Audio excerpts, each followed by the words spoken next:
This presentation is delivered by the Stanford Center for Professional Development.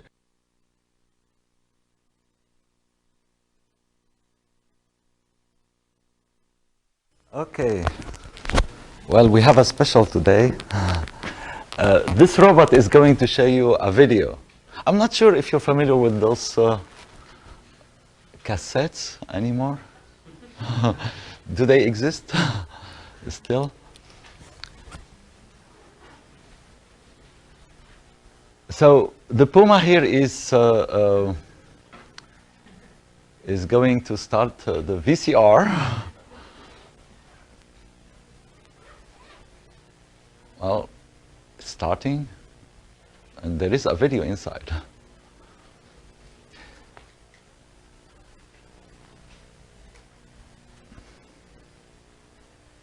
So this video is about a very important aspect of robotics, which is compliant motion. You see the sponge is pushing up, and you see no deflection on the sponge, right? Which means that there is no force applied. Here we are coming to a surface that is unknown, and the robot is sliding over the surface. So it's making contact at different point. If even we remove the whole object, now here is a wavy surface that is being followed just by saying press down and move to the right, cleaning a window without breaking it. It's very important. No. And well,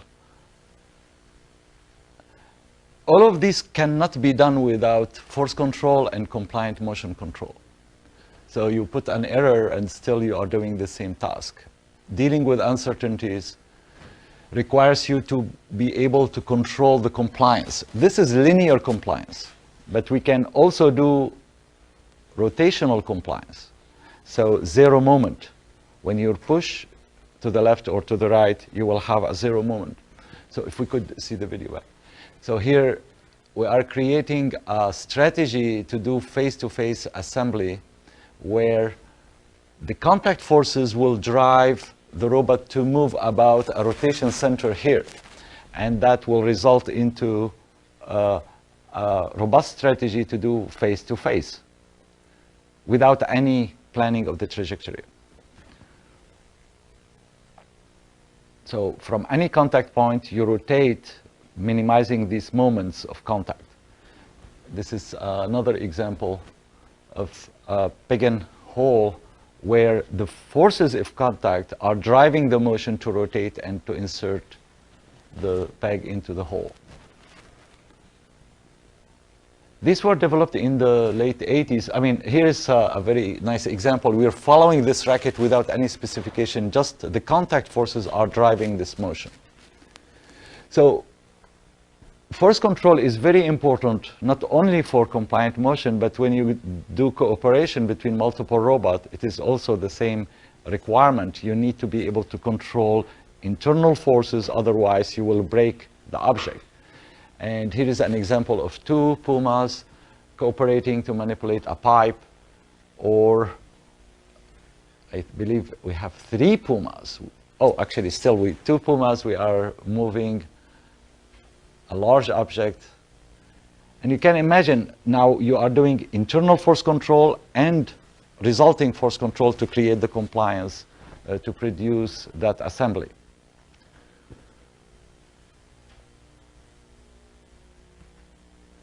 So you need to control internal forces, and there is a model called the virtual linkage model that we developed to allow us to capture those variables that you have internally. And for the first time, we were able to produce four-arm manipulation. You have three, and you have the driver. And you can see resulting compliant motion and also internal force control to maintain those contact points and to manipulate this object that we call augmented object. All of these issues we will cover in advanced robotics later. So I'm going to stop here. The tape is very long, but let's just give you an idea about the issue of compliance. So let's just take a case of just 1 degree of freedom. You have an inertia, some displacement, and you have a force. And we come to this all the time by decoupling the system. So if we think about the controller f prime to be just a proportional controller, so you have, you're controlling x, y, and z, and you have a kp prime, kp y prime, and kp z prime, right? So what is the behavior? You push here, and you're going to feel some stiffness, right? And this stiffness is going to come from your mass times kp prime. It's the overall stiffness. Now, if I want to do compliance in the z direction, so I would like to push up the robot, and I want the robot to just move with the force I'm pushing with. What can we do?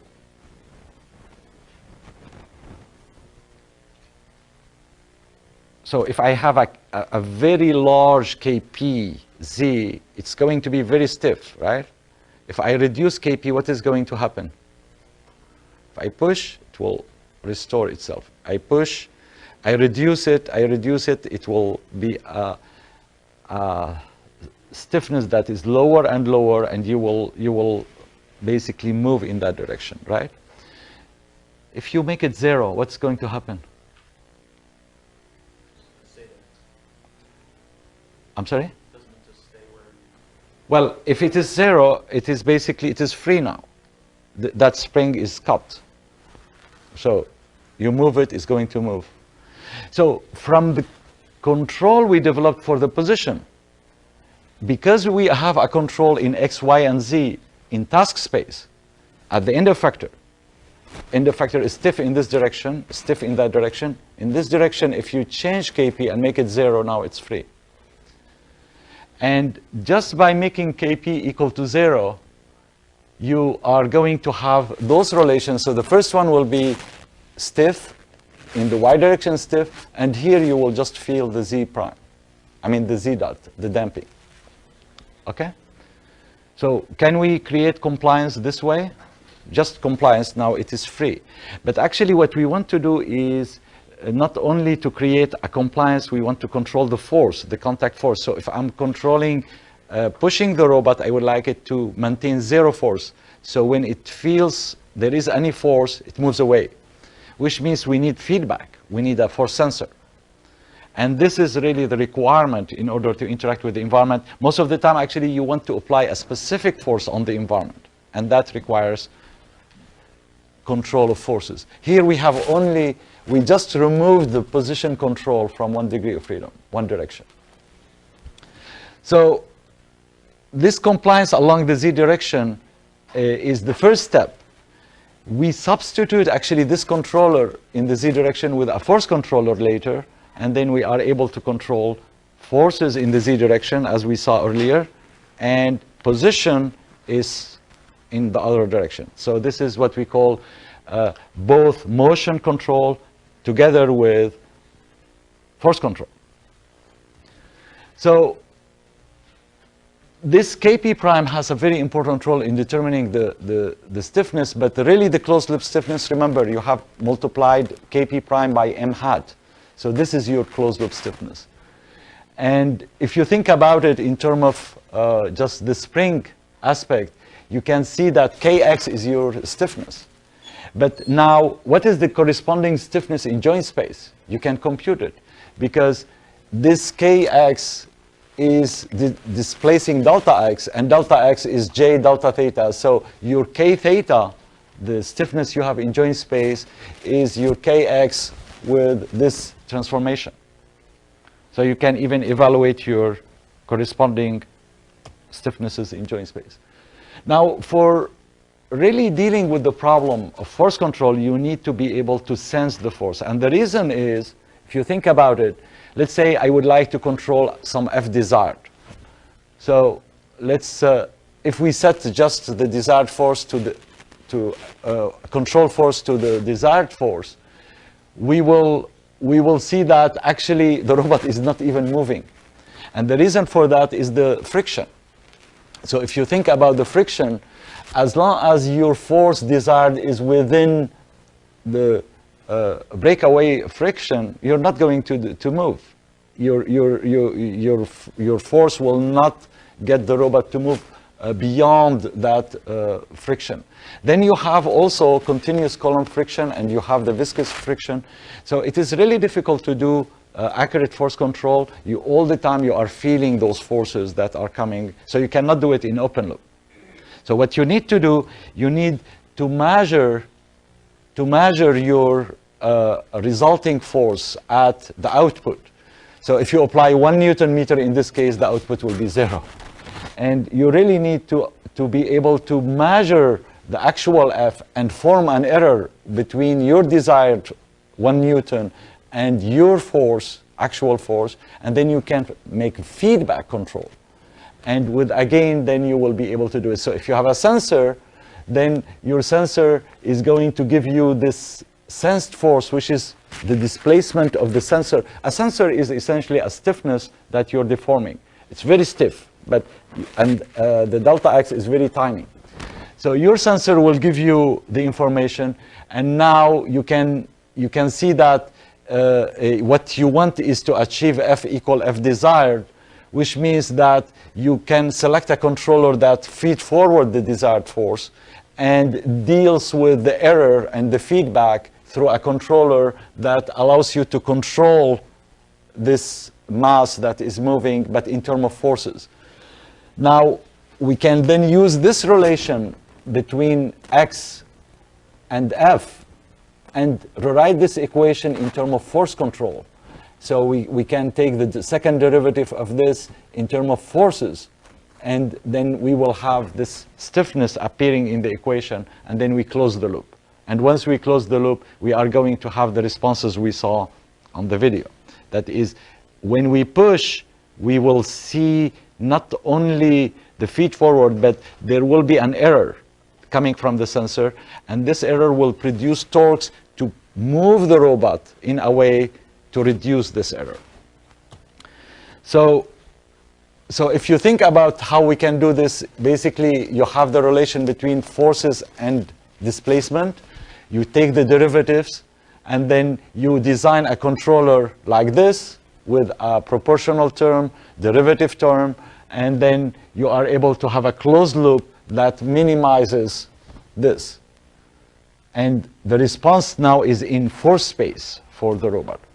I'm not expecting you to understand all these details, but essentially force control is going to be a very, very important aspect of robot control. We just dealt with the motion control. The question is how we combine the two, how we get the robot to apply a force in some direction while moving. If you are cleaning a surface, you need to be able to move, to control directions, and also to control the pressure. So you have to combine these two. And the result is a sort of unification of the task control in terms of motion control, force control, merged together. So there are direction of force control and there are direction of motion control. And these depend on, I'm going to skip this, these depend on the relationship between the object you are assembling. So if you have a sphere, and if you want to put the sphere on a contact, you lost a degree of freedom, right? You cannot move in the z direction. You cannot move in that direction. You can still slide on the xy plane, right? So how many degrees of freedom of motion you have now? Imagine the end effector is holding the sphere on the surface. How many degrees of freedom you have? 2? 5. You lost, yes, 2 in position, and then you still do rotations. You still have those rotations. So you lost 1 degree of freedom by this constraint, contact constraint. How many degrees of freedom we lose here? More than 1? 2. We lost the z-axis, and we lost the rotation about the y-axis, this axis. You cannot rotate about this axis. Okay, how many we lost here? So you see, every time you have a different shape, you are going to lose different number of degrees of freedom. Here you lose 3. So what does it mean? It means that we really need to evaluate that space where we can move. But at the same time, did we really lose that degrees of freedom? Because if I'm pushing here or controlling this moment, I still can do it. I can push with 10 Newton, 20 Newton. So the degree of freedom just went to the space of force control. So in those contacts, if you are talking about controlling that variable, the force, then you didn't lose the degree of freedom. It went just into the constrained space, and you can control now that force. And we can now describe the directions and the relationship between the two and separate the spaces. In here, it's very easy. You can say in X and Y, there are no rotation about axis X and Y. You cannot rotate this about X and Y. You can rotate it about Z. But in the Z direction, you cannot move, but you can move in X and Y. So now the space is split into two parts. And to split the space, we go to a description of the space, and we split it through these omega matrices that allow us to project the motion control in some subspace and the force control in another subspace. And in this case, it's very simple. What directions you can control forces here? The Z direction. So essentially, the motion control is in the X and Y, and the Z direction is the complement. If we call omega bar is the subspace for force control. So the result is a unified framework. What we studied so far was sort of this loop. If I have a motion, I can control it, and I can go to J transpose, and I can compensate for centrifugal Coriolis and do this loop. Now what we are doing, we are projecting those controls in their spaces, and we are doing unified control of motion and forces. And because we are controlling everything in the task space, so we have F motion, F forces, we just add them together. We have a total force that we transform into a torque through Jacobian transpose. And that is what is nice now. You unify all the characteristics. So you can see some lambdas and some other things. The lambda is essentially the mass properties. It is your mass matrix, mx. And this is the mass properties that you are using to scale your controller to decouple the system. And this is done also in the force control loop. The result is very interesting because you can decouple the two systems in their own subspaces. And then you can control them properly. So this is a little bit of maybe the beginning of the introduction of advanced topics that we will see. I'm going to continue with this discussion, but you have really to deal with this very important problem. If you want your robot to interact with the world, you need absolutely to be able to control the contact forces. And contact forces doesn't mean only linear forces, but it also means you control moments. And with moment control, you are going to be able to achieve a lot of things. Because in any assembly, you're going to have some error in the relationship between the two. How do you deal with this? How do you deal with the fact that when you are pushing down, you are going to have a moment generated? Well, you can use it to drive. Well, I'm not going to drive it too far, but spill the water. But you can use it to drive this rotation. And this reaction force here will rotate if you select this point as a center, as your operational point. If you push from here, it rotates. This will be fixed. You can fix it by controlling this point. And now you are rotating about this point. And we use this a lot in doing assemblies between objects, because we are able then to cope with the errors and uncertainties that we have. We know to some extent the relationships, but we don't know exactly where things are.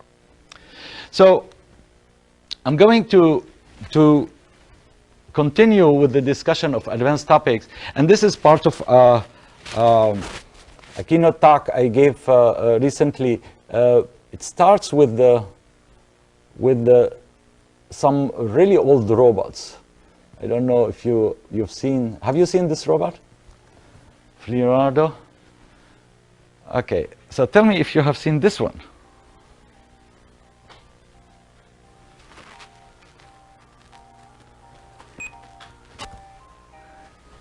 Can you believe this? You have a robot that can draw. 1773. Unbelievable. Actually, there were a whole family of robots that draw, that play music, that can write. At that time, how can you make robots like this? Well, she is able to play 5 different melodies. how do you program this robot? With the technology of the time.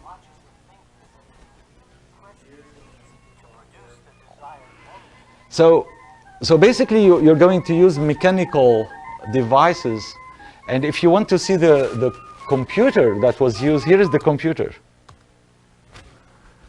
So you have springs, and then you have to drive the motion, and you can see all these sets of designed trajectories on which you are moving the different parts.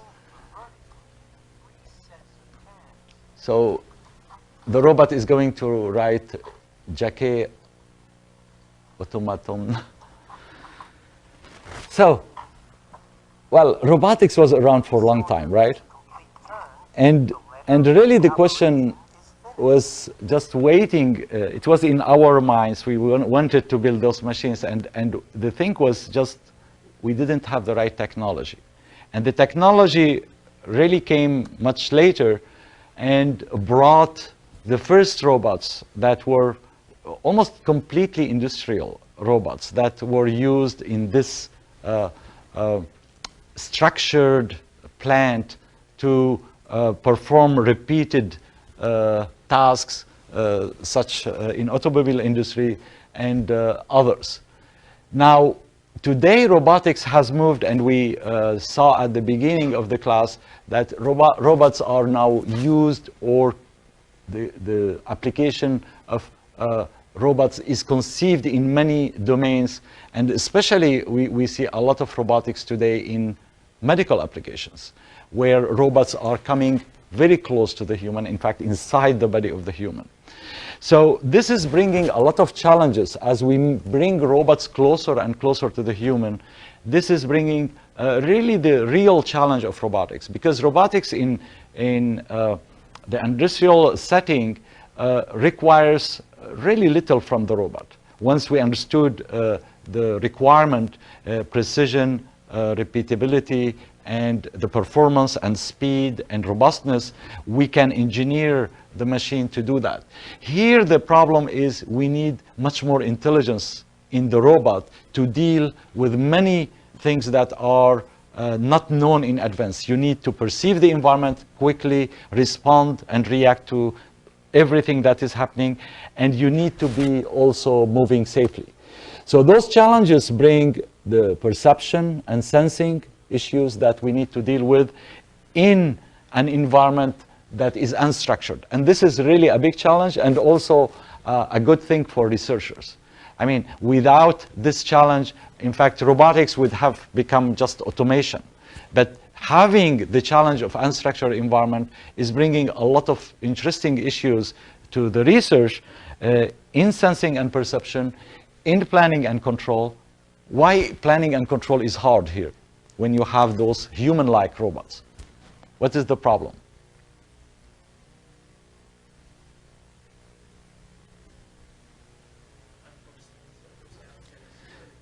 Well, I mean, in the planning, the world is changing all the time, and maybe something else you wanted to mention? Maybe multiple inverse kinematic solutions. Well, the number of degrees of freedom. You have a robot with not 6, 5 anymore. You're talking about many degrees of freedom, and you need to resolve and respond in real time. And you need in those machines to have not just move to a position. You need skills, almost human-like skills. So you are demanding much more. You need to deal with the human-robot interaction, which is going to involve both physical interaction, touching the human and working with the human, but also the communication, the interaction, the cognitive aspect of it. And you need to build those robots, and you need to make sure that they are safe. You need to make sure that they are capable but safe. So a very important theme in this area is the interactivity. of the robot and also the human-friendly design of the robot so that the robot can really be integrated and working with humans. So if we think about this problem and look at the challenges, you can see on the left, you can see a robot you don't want to be next to. I mean, it shows it is a problem. On the right, you can see a robot. You might think, well, it's smaller. It might be safe. But actually, the danger in this robot is hidden inside. It's hidden inside, and we talk about it in class. You remember this. You remember this n square, the inertia of the motor. This is going to be reflected. And when you're going to have an impact force, you're going to really produce a large impact force because you are going to see the inertia of the rotor of the motor. So there were a lot of development in the area of making robots lighter, safer, and one of the most beautiful one is, you can see it on the top, this is the light arm from DLR, sort of the NASA in Germany. They have been working, in fact we had a lot of collaboration with them in designing torque sensors so that we close the loop at each of the joints. But they developed a very nice mechatronic technology that resulted in this very beautiful robot. And now you can have compliance. You can control the robot to be compliant at all the joints. There is still a problem. The fact that the open loop characteristics doesn't have time, makes it that you do not have time to close the loop. And there are still open loop characteristics that will be reflected during impact, which might make the robot dangerous. So perhaps one of the safest way is to use elasticity with the actuator. Then when you have an impact, the elasticity takes the energy. Well, this is not going to give you the performance. And that is really the problem and the challenge. So if we think about the problem of collision, we see that essentially you have a robot moving at some speed. It has some stiffness, the environment has some stiffness, and when you have a collision, you are going to have an impact force. This typical problem was studied in the automobile industry, and they came up with a criteria called the head injury criteria. The head injury criteria measures that the risk of injury given the impact forces. In fact, if you think about it, in this plane where we are looking at the effective inertias and the stiffness, we can see that a Puma robot is sitting here at almost 90% of risk of serious injury. And the only way you can make it safe is by covering it with almost 20 centimeters of compliant material.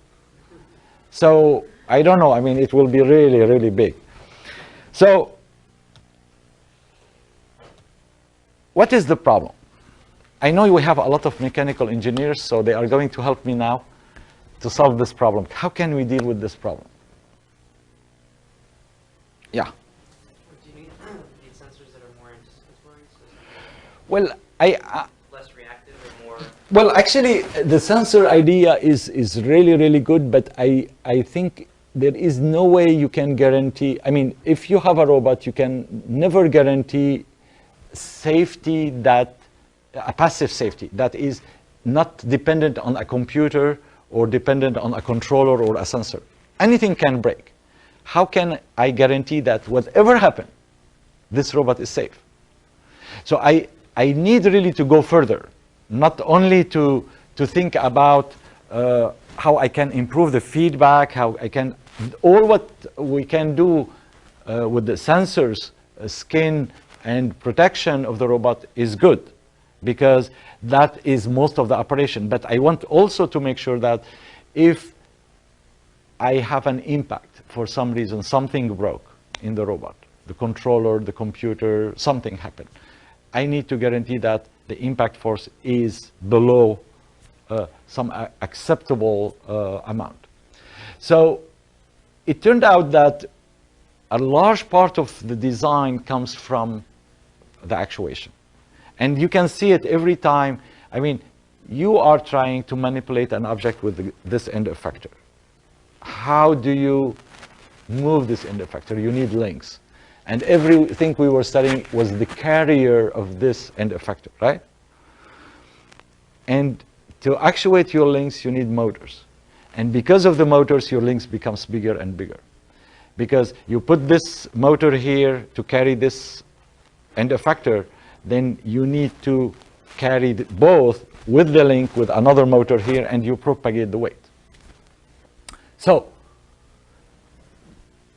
every time you design a robot, you're hitting this problem. How can I squeeze a lighter actuator here? So you put higher gear ratio, but you reflect larger inertia. But essentially, the torque you need here is very critical. So you come up with some specification. You say, I need a 3.7 Newton meter motor with continuous torque. A torque that you can sustain for a long time. Because a motor has a peak torque that could be produced in short time. And if you keep applying it, you will burn your motor. So once you designed your motor, and now you can lift the gravity of the link and the effector and the load and all of that, what do you say?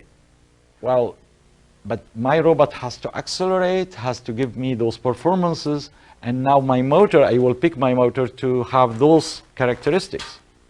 So I need strength to carry, and I need also the responses, dynamic responses. Well, actually, this is what you need. You need performances, but what you are doing here is you pick a motor, and then you say this motor needs to be as performant as the acceleration I'm going to produce. And this is really not necessary.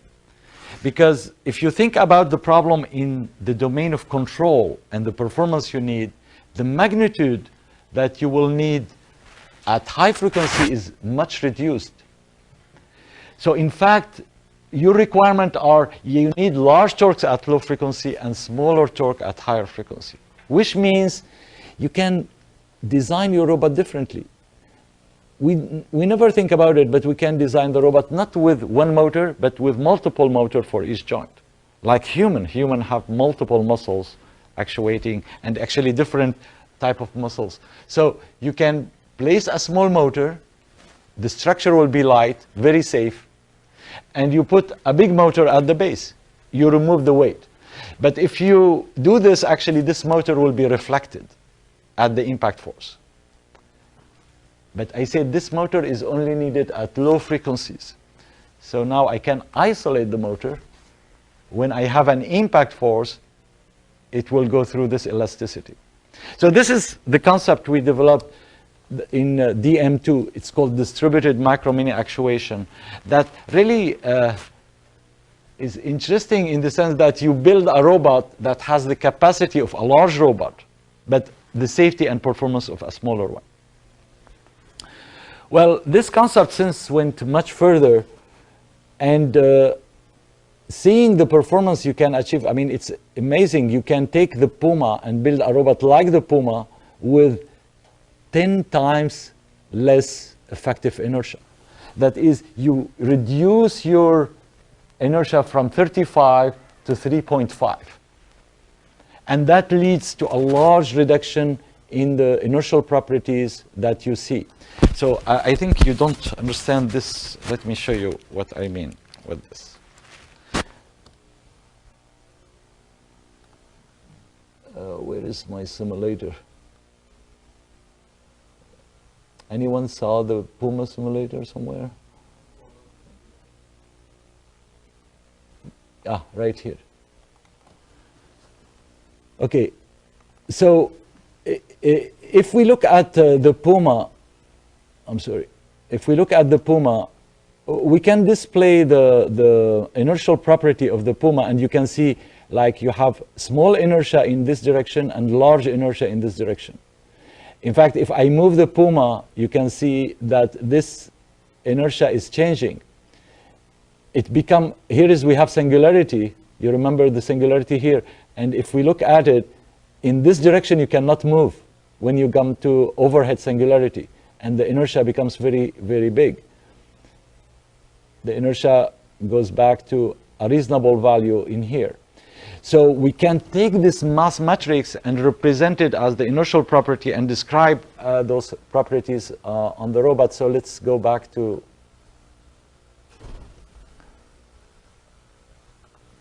So you understand those inertial property. The green one is what you have now. You reduce your effective inertia by 10 times, and immediately you improve your control performance. So this concept is quite complicated because it requires this elasticity, requires the big motor, requires transmissions to couple it. And we came up with another idea, which is if we want an elastic actuator, why don't we go directly for muscle-like actuators, like in this nice concept. So we started building a robot like this, and the idea in this robot is that you use bones, muscles, and air pressure, so you are bringing the energy through the air, and now you can lift the robot, you can produce the large magnitude of torques needed, and then you add a small motor on the joint, and this motor will allow you to get the dynamics. So combining the two, you get hybrid actuation that essentially leads to a safe robot design. Now the problem with this is how can you manage all these tubes of air that are going to go to the joints and control. Every joint will need two muscles. Well, because I mean you realize you have a large amplifiers, pressure regulators, and you cannot think just I'm going to take all these tubes. You will have a lot of them, and your arm will be very heavy. So the solution to this problem is what? Is we don't want the tubes, so we want to put this on the arm, big. So what do? Well, make it smaller. Now we identified the right problem. Make it smaller, we can have a solution to this problem. And once a graduate student know the problem, they solve it. In fact, it was a piece of cake, just making it smaller, no problem. So making it smaller, now you can distribute it. And by distributing it on the links, you essentially take one line of pressure running through the whole robot. And at each of the joint, you are distributing the pressure regulated to the value you need at that joint. So here is the arm they built. And in fact, this arm was almost like measured after my own arm. So it is really human-like arm with the constraints of a human and not too big. Here are the dimensions. Well, I'm not sure about the torque. And here is the arm. You can hear the air pressure switching and control. So now you can do force control with this. You control the contact forces, and you produce motions with an arm that is yet lighter from the arm that we had before, 3.5. Here we go to 1.5 kilogram. So let's see it. You go from 3.5 to 1.5 kilogram maximum.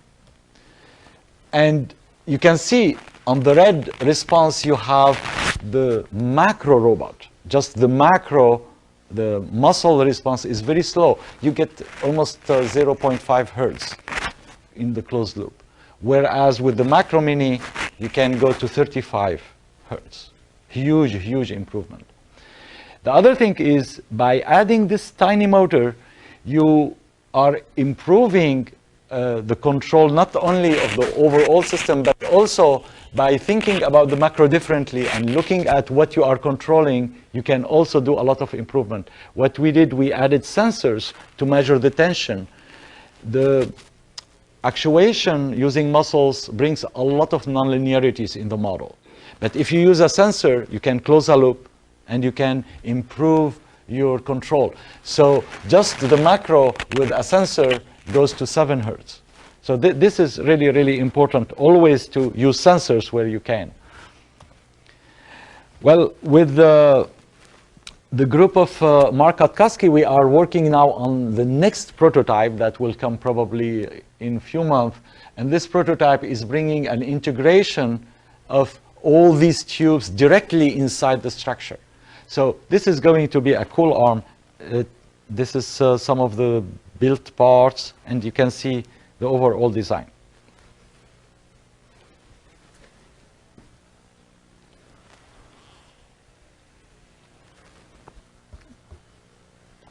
So everything is integrated now inside, and outside we have skin to protect in the first impact and also to produce feedback.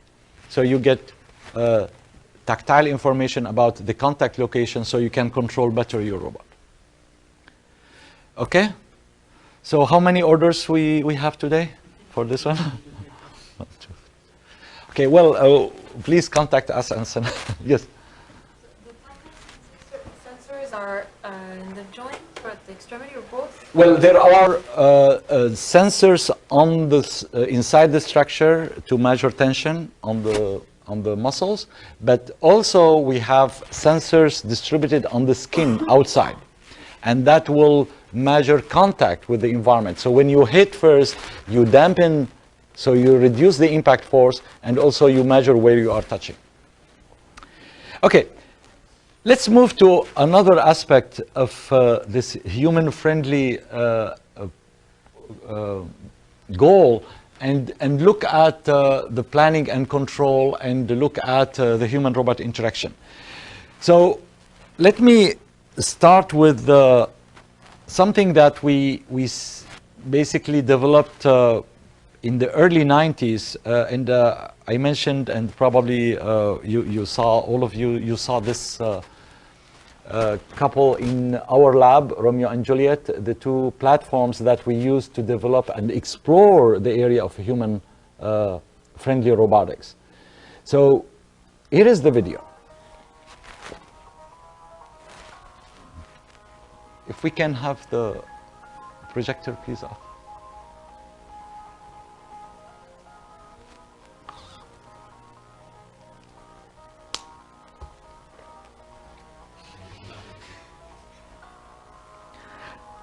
So the idea is really not to think about the problem as, well, moving the platform, stopping, manipulating, moving again, stopping, manipulating. It is about how you can combine mobility and manipulation in a way where you are controlling both. So if you're holding an object and you have to move because of an obstacle, you should be able to decouple the two.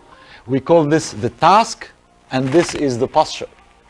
And we are able to control the whole robot to achieve a task and also to achieve the posture in a decoupled way. So with this, you can do a lot of things. You can clean the carpet.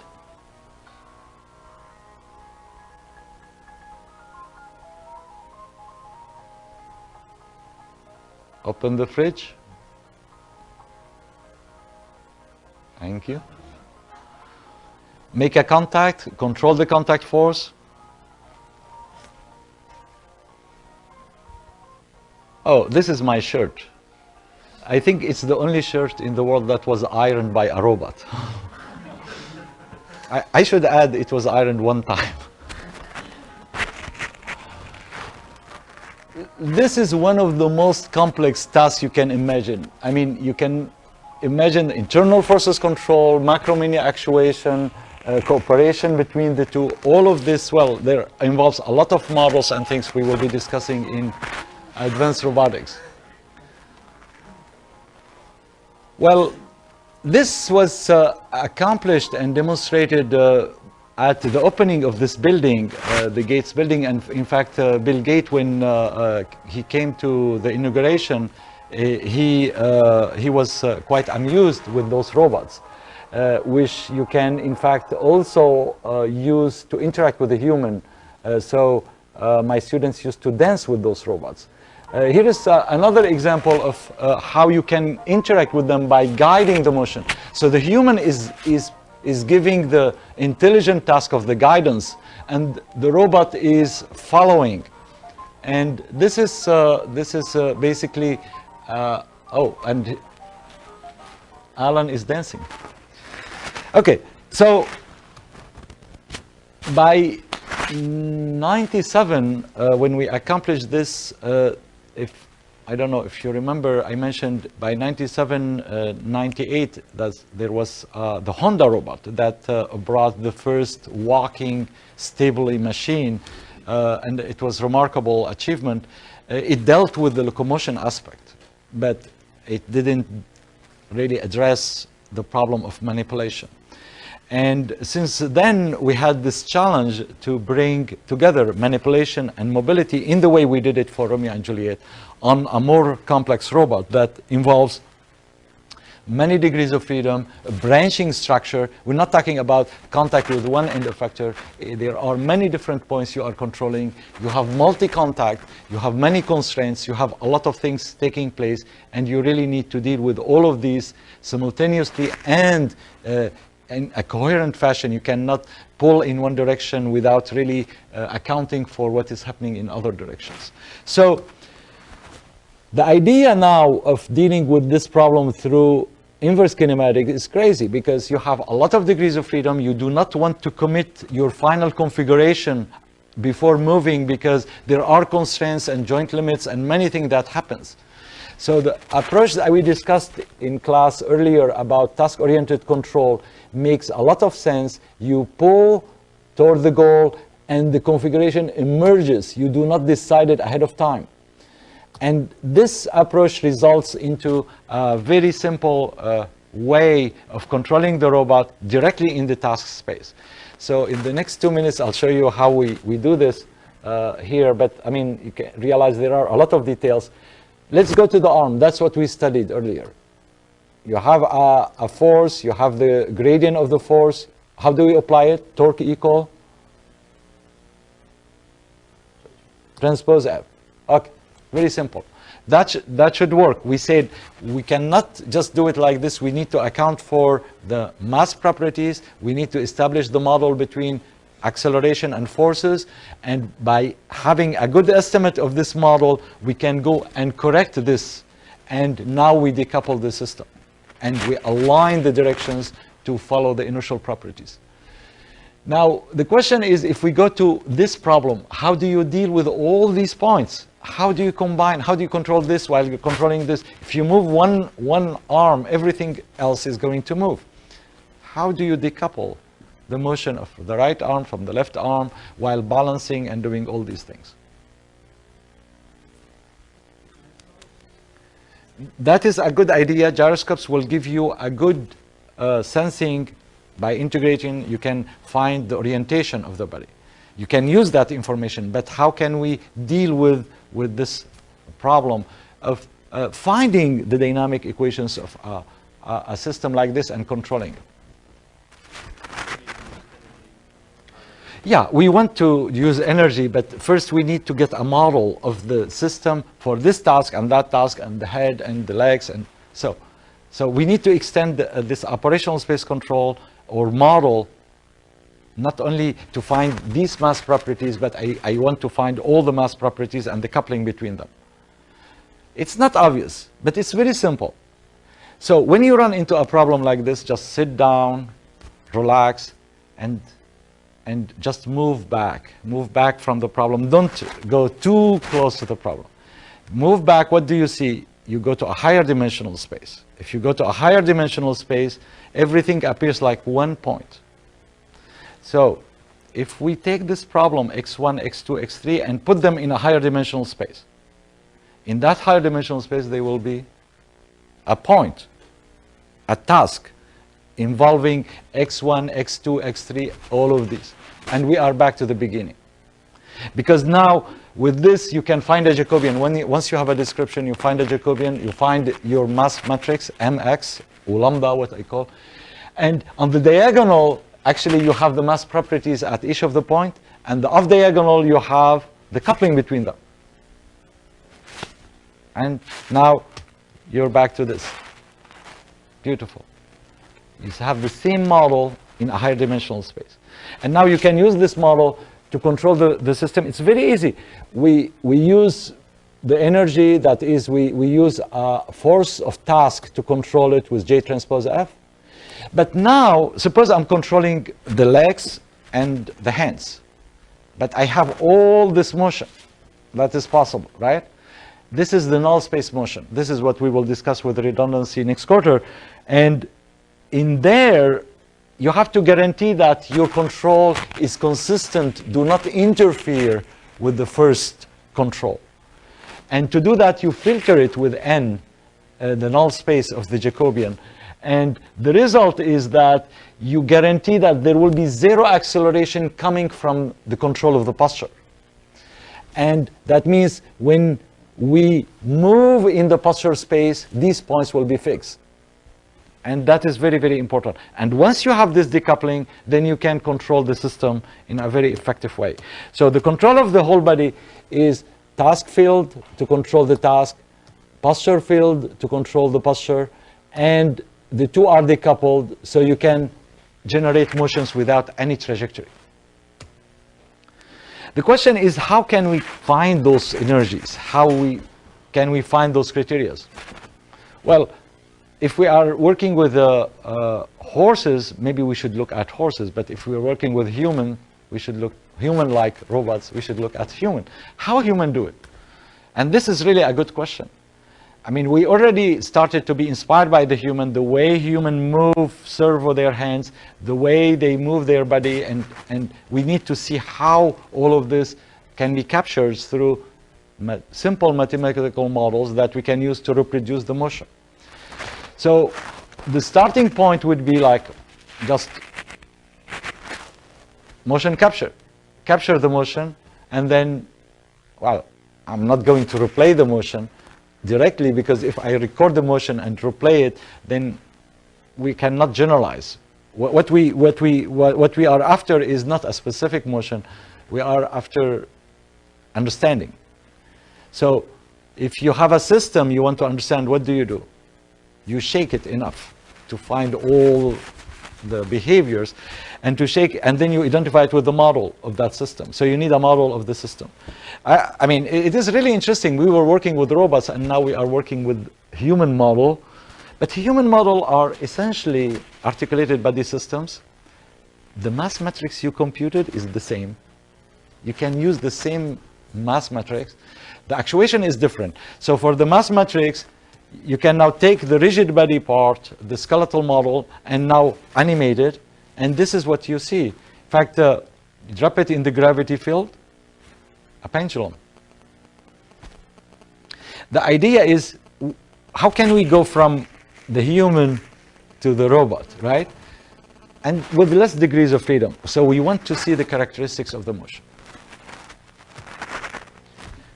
To see the characteristics of the motion, you need to see the actuation also. You cannot do it without the actuation. So we modeled the muscles, and all of this was done with people who are working in biomechanics, the group of Scott Delp, who provided us with all the data about muscles and the skeletal system and skeletal model. And once you have all of this, you can start doing the study and the analysis, and you start to look at it and try to find what is going on. So to analyze this, where do we start? So we can say, okay, let's start at something very simple. I'm going to give the human a task, which is like to hold some object. And the question is where the posture is going to be. Imagine you are pushing it was very cold in the morning, your car didn't start. You're going to push your car. How do you push the car? You push it this way, or you push it like this?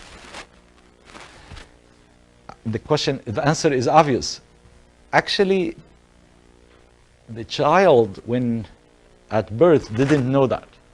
So little by little, you learn, and you discover something amazing about the human body, and then you start using it. And what is amazing is in any mechanical structure like this, there is a mechanical advantage. And when you discover the mechanical advantage, you start to using it. So you do not just use the rigid body mechanical advantage, you are also using the way you're actuated and your muscles. The child, when he's moving first, will pull the muscles and it hurts. And you have this feedback, and little by little you start to adjust the motion and move your body correctly. So human little by little are learning, discovering a way to minimize the effort produced by the muscle. And this is our speculation. We said there is muscular effort minimization, but it's not always like that. It is, there are also a lot of other constraints, like it's much easier to bring the spoon to the mouth than easier to bring the mouth to the spoon than the spoon to the mouth. And the reason is mom says, this is not polite. You cannot do this. You have to do it this way. So there are a lot of social constraints. There are a lot of other constraints, physical constraints on the system that you need to integrate. But essentially, you are minimizing the effort. And if you say I'm minimizing the effort, it's very important, because now you bring the physiology in the model and you start analyzing the physiology and you look at it. So a robot produces a force by applying a torque J transpose F. All of you now know this, right? A human produces the torque using another Jacobian, L transpose. This is the muscle attachment Jacobian. And these are the muscles. Now, if you think about it, you are really tuned to use this in a way to minimize your muscular effort. But every muscle has a different capacity, bigger muscles, smaller muscles. So you need to account for the capacity of the muscle. So here is our hypothesis. We think humans are adjusting their posture to minimize muscular effort. So there must be an energy. Okay? Okay, now pay attention. We want to find this energy. So the muscle is M. Extension of the muscle, the tension is M. If I'm minimizing the muscle effort, the energy is going to be in M squared, right? But there is the capacity, and what we speculated about is that this energy is weighted for different muscle with their capacity. So here is the energy. Are you already sitting? Okay, are you ready? Want to see it? Okay. Now,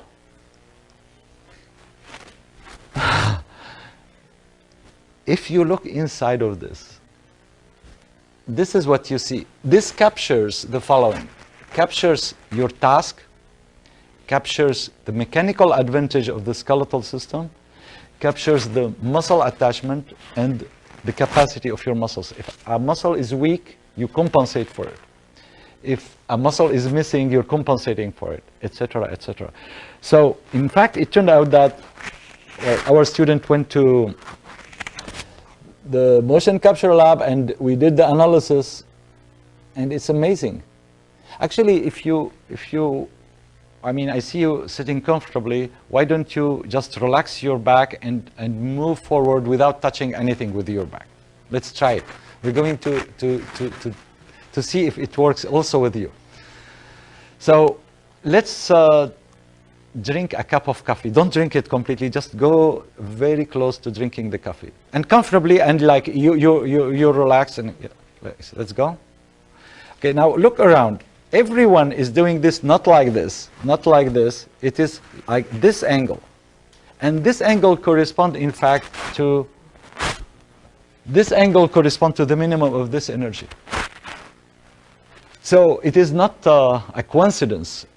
In fact, if you do this analysis and you increase the weight, this angle goes up.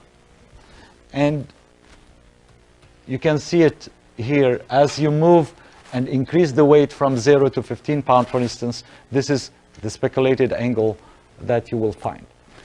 You can check it on the body. It makes so much sense. You are discovering how to use this machine, and you are able to use it for the specific task in its optimal way. And it's not only Jacobian. That is, it's not only the skeletal model, it's also the muscle attachment and the way the muscle capacity is distributed. So with this now, we can go and simulate and create. So we are doing, I'm not sure if you understand this. Let me, you remember I showed you Stanbot. I think I showed you this, right? We saw Stanbot. You saw this before, right?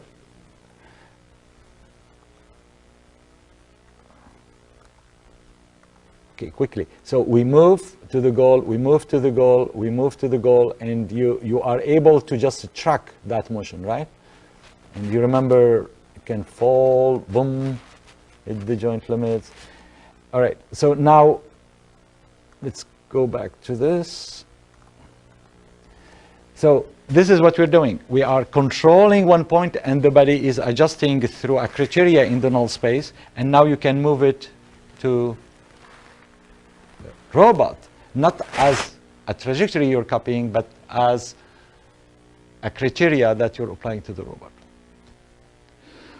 Well, this is the environment we developed that also contain neuromuscular models that can be used to analyze